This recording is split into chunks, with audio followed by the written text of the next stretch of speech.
gonna say Mud Brothers Clothing. You been working there for a little minute, man. A long gas. Long gas. It's paying off though. Yeah, definitely for sure. Paying off. I ain't had no job in years.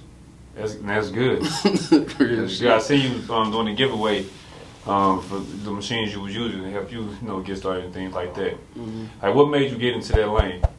Like what? Like giving back? Or no, not the getting back with the clothing lane. For real, man. We just always been on some good shit. Like we always like trendsetters. Like always fresh as hell. So it's like when I got to making the damn clothes, man, I was kind of just, I don't know, it was a hard time. Matter of fact, I was living in, it wasn't Mud Brothers at first. I was living in Atlanta, and I had ran across this cheap-ass t-shirt factory, and I was working at Chico's, like a call center.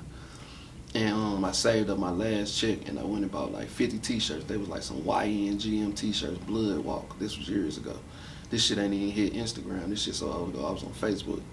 And I started jugging them motherfuckers. Motherfuckers started fucking with me a little bit off them. I sold out.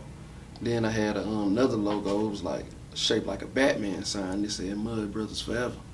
And I made some t-shirts like that. Them motherfuckers got to selling out.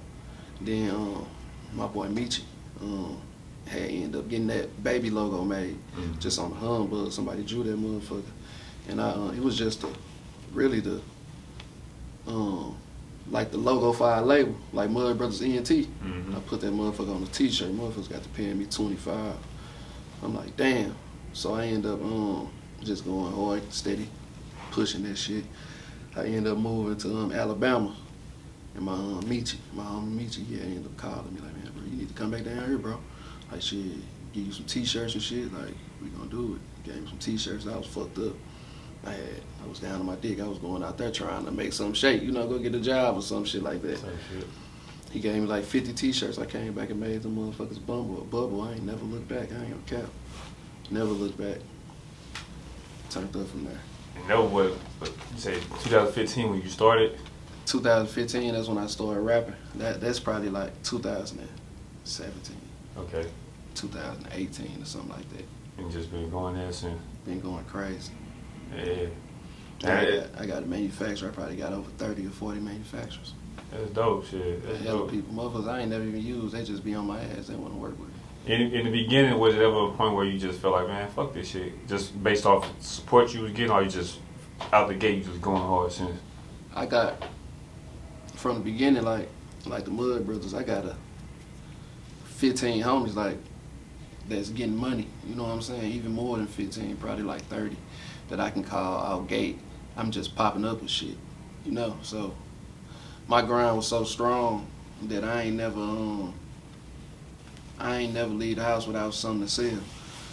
So every day was constant income, and I quit my job to do that shit way before it was making sense. But what helped me quit my job was just being comfortable with making for myself what I was making for the job. Cause like as a street nigga, like you would go outside and make $150 today and beat yourself up about it. Cause you like, that's a lousy ass day. 150, that ain't shit. But guess what? A motherfucker go to job and work 15 hours and be comfortable with making that 150. And on top of that, you'll get taxed, so it might be 100. So I just became comfortable with making for myself what I was gonna make for them. So it was never a time like I woke up every day like I know I can sell 2 jumpsuits. I know I can sell 5 t-shirts. That's what that job was paying me. So I'm cool with not going in that motherfucker today. Yeah. But of course you're gonna go run into a lot of shit. But like when you really want to do something, like that's what I really wanted to do. That ain't nothing I saw nobody doing, like jock them and then like I really wanted to do that.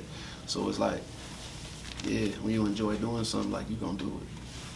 It ain't never no time I was gonna quit. Made a lot of sense to me. Shit, I want to take this like views from art. I got a real job outside of this, but like shit, I can make money from this shit. I don't think it's probably stopping like from me actually working.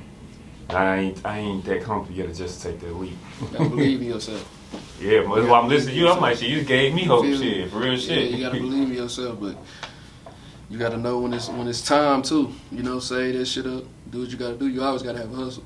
Like Merch. You should have merch. I haven't slacking on it. I gotta get some more. You can't be playing even if you got 10 I got t-shirts. merch, Because guess what? If you had something right now, I would have bought it. Yeah.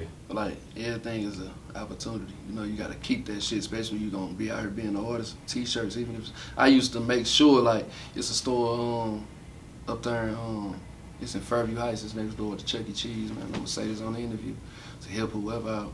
It's like, you can go in there motherfucker and get custom screens in that motherfucker. Like, so you can go in there and put St. Louis, you know what I'm saying, your IG name on that motherfucker and get custom screens made for like $2 a piece. And they'll send it off and the motherfuckers will come. Shit, you can go and spend $200 on them motherfuckers real quick, get you 100 of them bitches.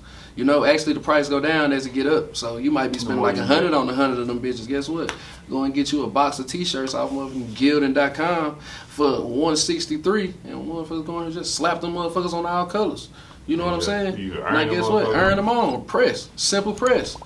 That shit's simple. You know what I'm saying? Like, you just got to look for the resource and be out there and do it. But don't never, like, if you take any advice from me, don't never leave the house without something to say. Like, if you ain't going to work, you still got to make money today. Because you definitely going to spend something.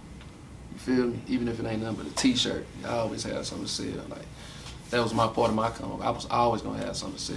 Ask my homies. Anytime you saw me, I'm coming out the trunk or something, you got to buy it. Like, I'm only selling this shit for $20, $30. Like, we getting money, you got to buy it.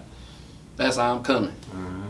It ain't no, oh, can you buy it? Like, now it's a little harder. Like, I'm approaching strangers and getting my clout up other places. I'm still selling out, but like, I'm going through shit with my homies, so I don't really got them 10, 30 motherfuckers who I can just call, like, all right, come buy this, buy this. I'm working harder, but guess what? That shit still selling out. That's good. Hey. Yeah, I don't play.